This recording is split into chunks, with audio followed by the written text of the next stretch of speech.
Captain James Walker stood at the bridge of his ship, the Infinity's Edge, trying his best to ignore the snickers and whispers from the alien vessels surrounding him. The massive space station of the Galactic Council loomed ahead, its crystalline structures reflecting the light of distant stars. This was supposed to be a routine diplomatic meeting, but like always, it had turned into another chance for advanced alien species to mock humanity's primitive technology. "Look at their exhaust trail," a voice crackled over the open communication channel. "They're still using particle propulsion for their secondary thrusters. How quaint." Walker took a deep breath and adjusted his uniform.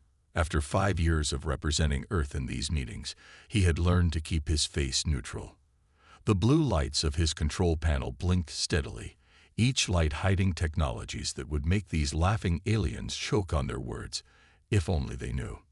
Captain, his first officer, Robert Davis, spoke quietly beside him. "The Council is ready to receive us, though I heard some of them are taking bets on whether our ship can dock properly without their guidance systems." Walker allowed himself a small smile. "Let them bet, Rob. You know what to do."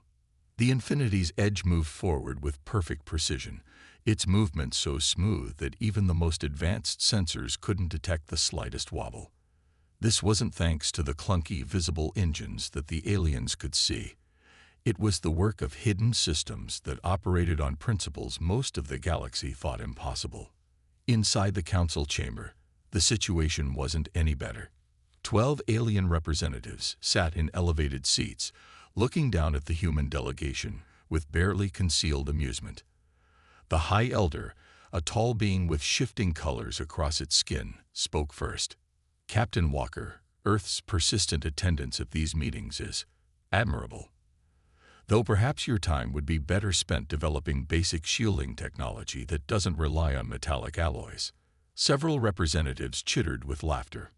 Walker placed a data pad on the central platform. "Earth is here to discuss the recent pirate activities in Sector 7, not our technology choices." His voice was firm but polite, practiced over years of such encounters.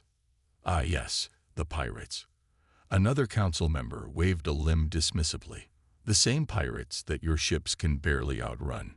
If Earth would simply accept technological assistance from the more advanced races, such problems wouldn't exist." The council chamber filled with more laughter. Walker noticed how some of the younger alien representatives didn't join in, instead watching Earth's delegation with curiosity. They had heard stories of how humans, despite their apparent technological backwardness, somehow managed to survive and even thrive in the galaxy. "We appreciate the offer," Walker replied, "but Earth prefers to develop its own solutions." "Solutions?" a harsh voice called out. "Like your laughable attempts at dimensional travel. Our children learn why piercing the 6th dimension is impossible, yet we hear rumors of Earth scientists still trying.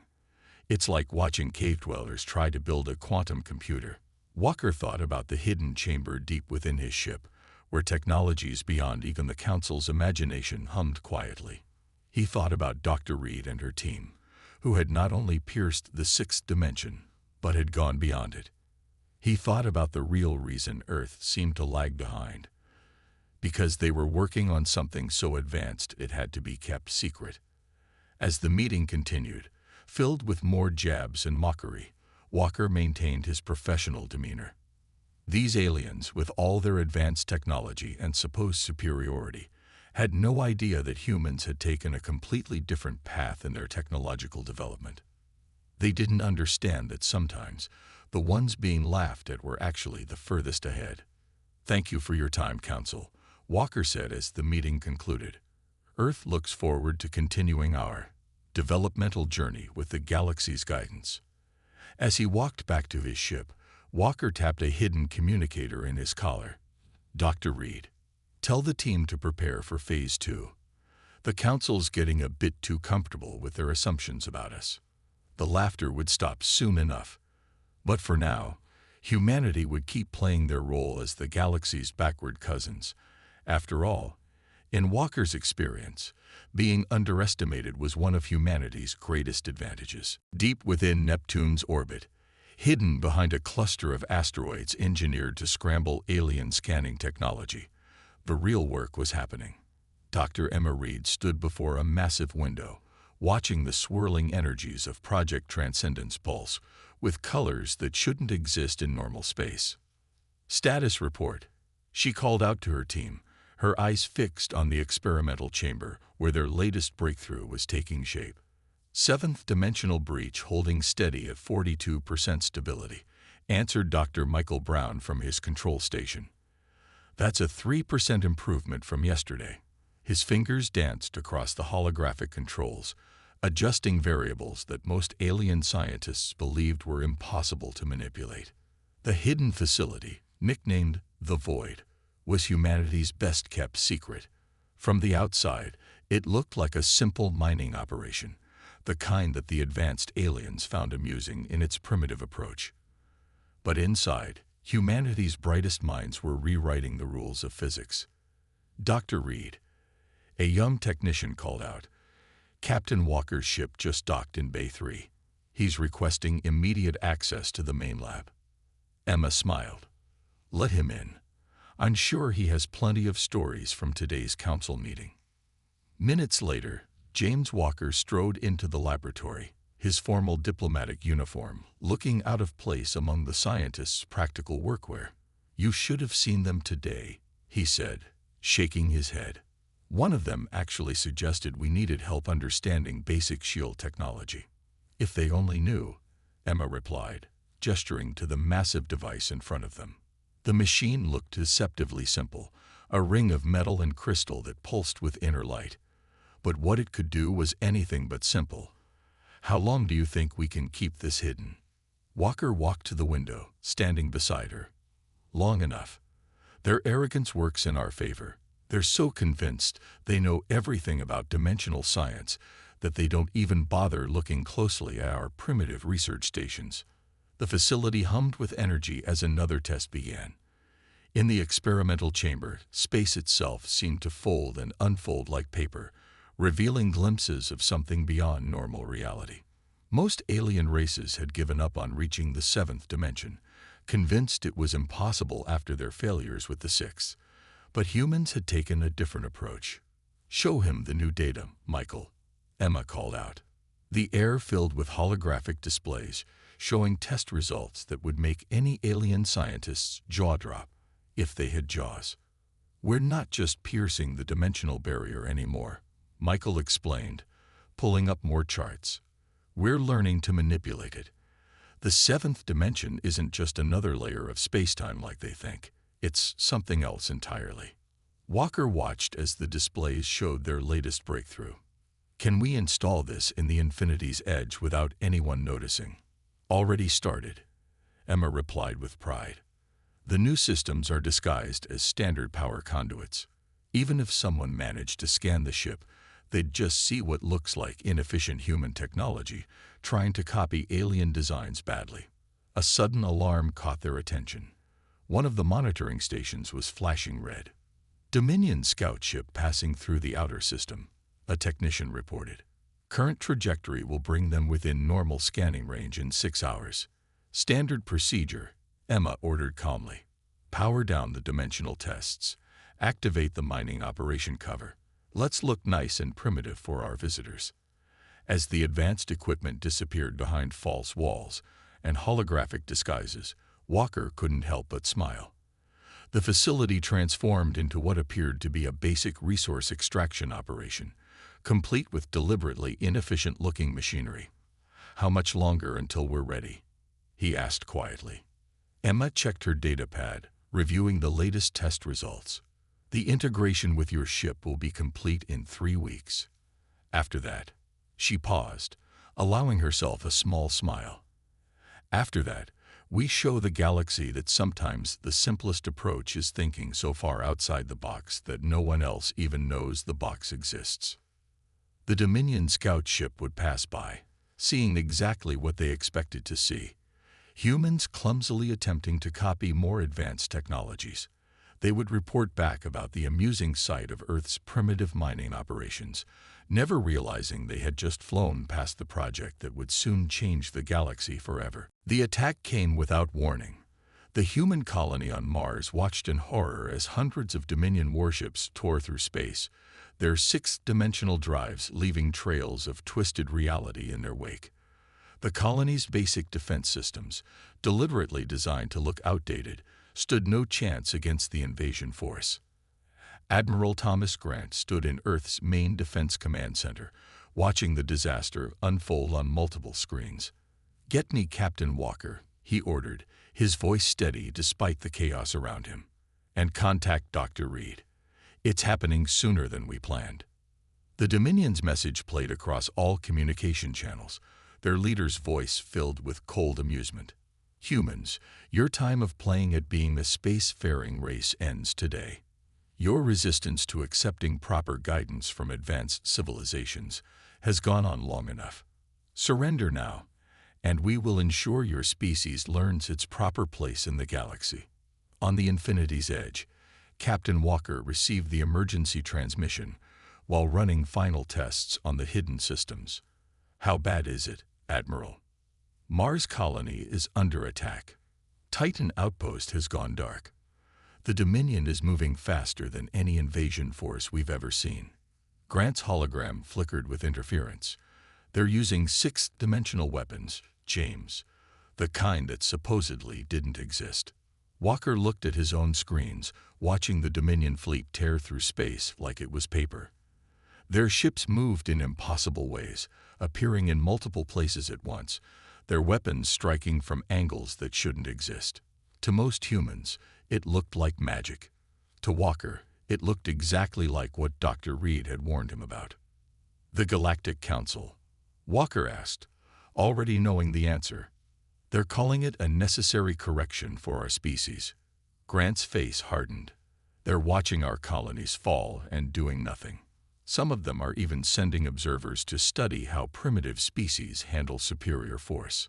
In the Neptune facility, Dr. Reed and her team worked frantically to complete the final calibrations. The seventh-dimensional core hummed with power, its true nature hidden beneath layers of what looked like outdated technology. "The integration isn't complete," she said through the emergency channel. "We needed 3 more weeks to ensure stability." "Our people don't have 3 weeks," Walker replied. "How many ships can you power up right now?" Emma checked her calculations quickly. "Just yours. The Infinity's Edge is the only vessel with a fully installed system. The others are only at 40% integration." A new alert flashed across their screens. The Dominion fleet had reached the Jupiter defense line. Human ships fought bravely, but were swatted aside like insects. The alien vessels phased through conventional weapons, their sixth-dimensional drives making them nearly untouchable. "Look at these readings," Michael called out from his station in the Neptune facility. "They're not just using sixth-dimensional tech for movement. They're weaponizing it. Each shot creates a localized dimensional tier." Walker watched another human defense ship explode, its crew lost to the void. "Dr. Reed, we're out of time. The Infinity's Edge has to move now." "James, listen carefully." Emma's voice was tense. "The seventh-dimensional system is stable enough to use, but we haven't tested it in combat. You'll be breaking new ground with every move you make. Better than watching our colonies fall." Walker turned to his bridge crew. "Battle stations. Let's show them what real dimensional manipulation looks like." Admiral Grant's voice came through one final time. "The Dominion fleet will reach Earth in 6 hours. Whatever you're going to do, James, do it fast. They're broadcasting their victory speech already." On the main communication channels, the Dominion High Commander continued to gloat. "See how easily your primitive defenses fall. This is why the galaxy laughed at you. Your stubborn refusal to acknowledge superior technology has led to this moment. Soon, Earth will understand its true place in the cosmic order." Walker looked at the hidden controls that had just emerged from behind false panels on his bridge. Controls that would access powers no alien race had ever mastered. "Plot a course for the Jupiter battle zone," he ordered.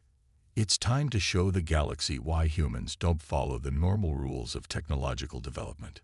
The Infinity's Edge powered up its true engines for the first time, reality itself bending around the ship as it prepared to reveal humanity's greatest secret to a galaxy that was about to stop laughing. The Infinity's Edge moved through space in what appeared to be a stumbling retreat. To the watching Dominion fleet, it looked like just another primitive human vessel trying to escape. Their scanners showed the expected energy signatures of basic particle drives and what they assumed were poorly copied alien technologies. "All systems ready, Captain," Robert Davis reported from his station. "The false energy signatures are working perfectly. They think we're running away." Walker stood at the command center of his bridge, which had transformed completely. Gone were the clunky controls and basic displays. In their place, crystalline interfaces pulsed with impossible colors. The hidden technology that worked so hard to conceal was finally emerging. "Dr. Reed," Walker called through the secure channel. "Start the activation sequence." In the Neptune facility, Emma and her team worked at inhuman speeds. "Beginning seventh-dimensional core activation," she announced. "Remember, James, this is going to feel strange. The human brain wasn't designed to process seven-dimensional space." The ship's true nature began to wake up. Beneath its ordinary exterior, layers of technology beyond even the Dominion's comprehension hummed to life. The crew felt a strange sensation, as if their minds were expanding to see angles that shouldn't exist. "Dominion ships approaching," Davis reported. "They're sending another message." The alien commander's voice filled the bridge, dripping with contempt. "Watching your ship try to escape is embarrassing, humans. Your engines are leaking energy like a cracked containment unit. Allow us to end this pitiful display." Walker smiled. Those energy leaks were deliberately designed to look like mistakes. In reality, they were the first stage of the most advanced weapon system ever created. "Dr. Reed," he called. "Are we ready?" "Seventh-dimensional core at 89% power," she replied. "The ship's structure is adapting to the new spatial configurations. You may proceed with Phase 1. Walker took a deep breath. "Send the signal to Earth. It's time to drop our mask." Throughout the ship, hidden panels slid away. The seemingly primitive hull began to shift, revealing layers of technology that worked on principles the galaxy had deemed impossible. The crew felt the strange sensation intensify as their ship began to exist in more dimensions than their minds could properly understand. "Targeting systems online," Davis reported, his voice filled with wonder as he worked with controls that defied normal physics. "But sir, these readings, we're seeing things that shouldn't be possible." Through the main viewport, reality itself seemed to bend. The crew could now see not just where the Dominion ships were, but where they had been and where they would be. Time and space became fluid concepts as the seventh dimension opened up before them. "Send a message to the Dominion fleet," Walker ordered. "Tell them, thank you for the lesson in superior technology. Now allow us to share one of our own." The Infinity's Edge began to move in ways that broke every rule of space combat. It existed in multiple places at once, its weapons firing from angles that didn't exist in normal space. The ship didn't just track enemy movements. It saw all possible movements at once. "Sir," Davis called out, "the Dominion fleet is responding. They're confused. Their sixth-dimensional sensors can't make sense of what we're doing." Walker watched as the alien ships tried to adapt to something they'd never seen before. Their supposedly superior technology, based on manipulating 6 dimensions, suddenly seemed limited and predictable. "Send another message," Walker ordered. "Tell them, this is why we didn't need your help with technology. We weren't falling behind. We were going beyond." The Infinity's Edge moved through space like a dancer, each movement precise and impossible. Where the Dominion ships could appear in several places at once, Walker's ship existed everywhere and nowhere, its weapons striking from dimensions the aliens couldn't even perceive. "Dr. Reed," Walker called as they prepared for their first real battle. I think it's time to show the galaxy why humans took a different path in technological development. The ship's seventh-dimensional core pulsed with power, ready to demonstrate that sometimes the most advanced civilization isn't the one with the most impressive-looking technology. It's the one that thinks beyond what others believe possible. The Dominion fleet's first indication that something was wrong came when their shots passed through empty space where the Infinity's edge had been, and still was, but also wasn't. Their sophisticated targeting systems showed the human vessel in 3 different locations at once, all of them somehow equally real. Impossible, the Dominion commander muttered, watching his display screen show readings that made no sense. They're using dimensional technology beyond 6th level, but that's not possible. They were barely managing basic spaceflight. On the bridge of the Infinity's edge, Walker watched as reality bent around his ship. The 7th-dimensional core didn't just let them move through space differently. It let them exist in ways that broke every rule the galaxy thought it knew. Multiple Dominion ships firing. "Sir," Davis reported calmly, though his eyes were wide with wonder. "Their weapons are trying to track us through 6 dimensions." Walker nodded. "But we're operating in 7. Show them what that means." The Infinity's edge moved in a way that made the laws of physics cry. When Dominion ships fired, their shots hit locations where the human vessel had never been, would never be, and couldn't possibly exist. Except it did exist there, just not in any way their enemies could understand. "Dr. Reed," Walker called through the command channel. "How's the core holding up?" "Better than we hoped." Emma's voice came back, excited despite the battle raging around them. "The 7th dimension isn't just letting us avoid their attacks. It's letting us see every possible move they could make before they make it." The massive view screen showed the Dominion fleet's formation breaking apart in confusion. Their ships, which had seemed so powerful and advanced just minutes ago, now looked slow and predictable, where they could jump between points in spacetime. The Infinity's edge existed at all points simultaneously. "Sir," Davis called out, "they're trying to adapt their 6th-dimensional drives to copy our movements." Walker almost felt sorry for them, like trying to catch a bird by climbing a tree. "They're still thinking in terms of movement through space. We're not moving through dimensions. We're existing in all of them." The Infinity's edge demonstrated this by appearing to split into multiple versions of itself, each one as real as the others. Dominion weapons passed harmlessly through some versions, while others struck back with precise hits that bypassed their supposedly impenetrable shields. "How are they doing this?" The Dominion commander's frustrated voice boomed across all channels. "Their technology was primitive. We saw their ships. We scanned their worlds." "Send them a message," Walker ordered. "Tell them, you saw what we wanted you to see. While you laughed at our primitive technology, we were learning to break the rules you thought couldn't be broken." The battle around Mars shifted dramatically. The Infinity's edge moved like a ghost through the Dominion fleet, its weapons striking from impossible angles. Where the alien ships could predict and avoid normal attacks, they found themselves being hit by shots that seemed to come from everywhere and nowhere at once. "Their fleet is falling back," Davis reported with a grin. "Their 6th-dimensional sensors can't handle tracking us. It's like trying to explain color to a blind person. Their systems simply can't process what we're doing." Walker watched as the mighty Dominion fleet, which had seemed unstoppable just hours ago, began to retreat in disarray. Their perfect formation broke apart as ships tried desperately to defend against attacks they couldn't even properly perceive. "Dr. Reed," Walker called, "I think it's time for the final demonstration.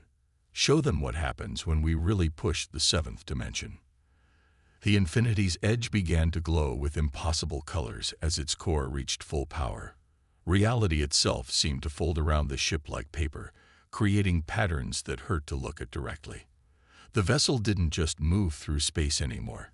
It rewrote the rules of what space could be.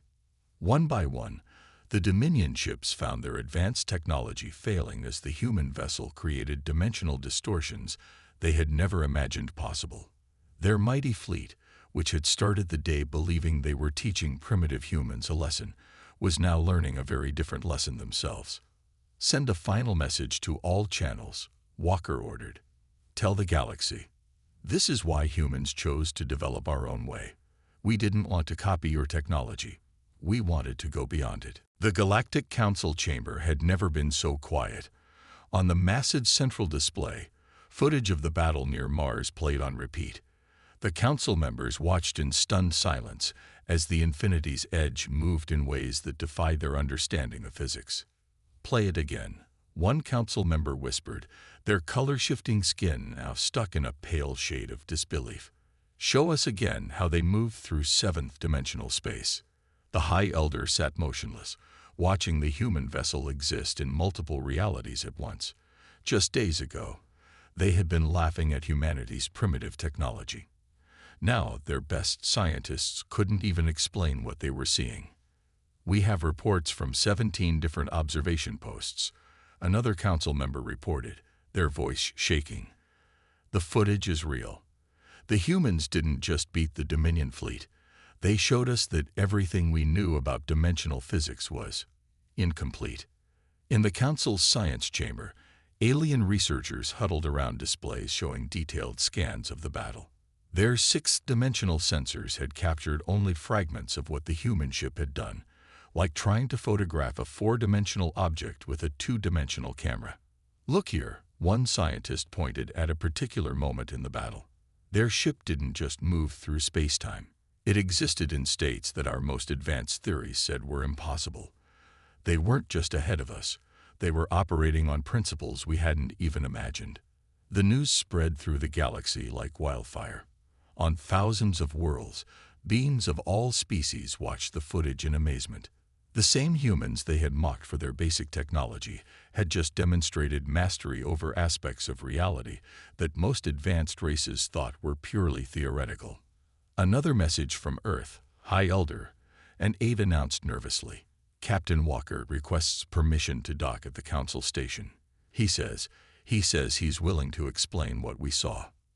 The High Elder finally moved, turning to face the gathered council. "We mocked them," they said slowly.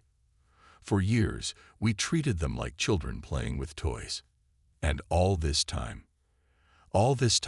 they were working on something far beyond our understanding," finished another council member. "While we focused on perfecting sixth-dimensional tech, they asked what lay beyond it." The central display shifted to a live feed of the Infinity's edge approaching the council station. It looked different now, its true nature no longer hidden behind false panels and deliberately primitive designs. The ship gleamed with an inner light that seemed to come from somewhere else, somewhere beyond normal space. In the station's observation deck, junior council members pressed against the windows, watching in awe as the human vessel docked. Its movement was smooth and precise, but somehow wrong, as if the ship was flowing through dimensions they couldn't see. "The humans are requesting an emergency council session," the aide reported. "They say they're ready to share their discoveries with the galaxy." Captain Walker says. He says they never wanted to keep it secret, but they needed to perfect it first, without interference or preconceptions from existing technological theories. The High Elder stood slowly. "Send word to every scientific institute in the galaxy. Tell them to prepare for new understanding. The humans haven't just advanced technology. They've changed our understanding of what's possible." As the message went out, thousands of alien scientists who had once laughed at human technology now scrambled to rewrite their theories. The impossible movements of the Infinity's edge had shattered centuries of established physics. Textbooks that had mocked humanity's primitive approach to science were already being rewritten. "One more thing," the aide added quietly. "The humans are offering to help us understand the seventh dimension. They say everyone's perspective has value, and perhaps it was their primitive viewpoint that let them see solutions we had overlooked." The High Elder looked again at the footage of the battle, watching the human ship dance through impossible spaces. "Perhaps," they said thoughtfully, "it is we who have been primitive in our assumptions about what is and isn't possible." Around the galaxy, the laughter had stopped. In its place was a new respect and a burning question. What else had humans discovered while everyone was too busy mocking them to notice? 1 month after the battle that changed everything, the Great Hall of the Galactic Council looked very different. Where once humans had stood alone before mocking aliens, now Captain Walker and Dr. Reed faced an audience eager to learn. The chamber was packed with scientists and leaders from every known species, all there to understand how humans had achieved the impossible. The secret wasn't in copying advanced technology, Dr. Reed explained, standing before the huge crowd. It was in forgetting everything we thought we knew about what was possible. The holographic display behind her showed the basic principles of seventh-dimensional travel.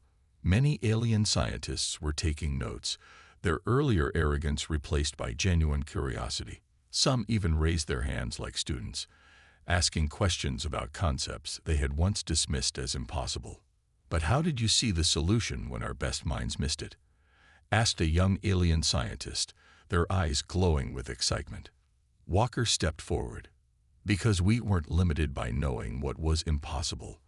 When you told us we couldn't do something, we didn't accept it as fact. We asked why not." In the month since the battle, things had changed dramatically. The Dominion fleet had retreated to their own space, their leaders humbled by the demonstration of power they'd witnessed. More importantly, their attempts to copy human technology had failed completely because they were still thinking in 6 dimensions. "The 7th dimension isn't just another layer of space-time," Dr. Reed continued, bringing up new diagrams. "It's a completely different way of existing. You can't reach it by extending 6th-dimensional mathematics. You have to change your entire way of thinking." At a nearby research station, human and alien scientists worked together, sharing knowledge and perspectives. The aliens brought centuries of advanced scientific understanding, while the humans brought their unique way of looking at problems. Together, they were making discoveries that neither group could have achieved alone. "Watch this demonstration carefully," Dr. Reed said, activating a small device. The air in front of her shifted, showing miniature versions of the movements the Infinity's Edge had used in battle. "Notice how the object doesn't move through space. Space moves around it." The High Elder, who had once led the mockery of human technology, now sat in the front row, watching with genuine admiration. "We owe humanity an apology," they announced, standing slowly. "Our arrogance nearly cost us the greatest scientific breakthrough in galactic history." Walker shook his head. "We don't want apologies. We want cooperation. Imagine what we could achieve if we combined your advanced understanding of the first 6 dimensions with our grasp of the 7th. The changes were already spreading throughout the galaxy. Ships were being redesigned, not to copy human technology, but to incorporate the new principles humans had discovered. The very nature of space travel was changing as species learned to think beyond traditional dimensions. "There's something else you should know," Dr. Reed said, bringing up one final display. "The 7th dimension was just the beginning. We're already seeing evidence of an 8th, and possibly a 9th. The chamber erupted in excited discussion. Aliens who had once laughed at humanity's primitive technology were now eagerly sharing their own ideas, feeling free to imagine possibilities they had once thought ridiculous. "The greatest barrier to discovery," Walker addressed the crowd, "isn't technical limitation. It's believing something is impossible without trying to prove it yourself." As the session ended, humans and aliens mixed freely, sharing ideas and theories. The laughter that had once filled these halls was replaced by the excited chatter of beings working together to understand the universe in new ways. Dr. Reed smiled as she packed up her presentation materials. "You know what the best part is?" she asked Walker quietly. "They're not just learning our technology. They're learning to think differently, to question everything they thought they knew." Walker nodded, watching the various species interact. "That's the real breakthrough, isn't it? Not the technology itself, but the reminder that sometimes the most advanced civilization isn't the one with the most impressive toys. It's the one willing to admit they still have something to learn," Dr. Reed finished. Outside the council chamber, the stars seemed to shine brighter, as if acknowledging that the galaxy's understanding of them had forever changed. Humanity had not just proven their worth, they had opened the door to discoveries that would benefit all species. The laughter had stopped, but something better had replaced it. Wonder, curiosity, and the shared excitement of discovering just how much more there was to learn.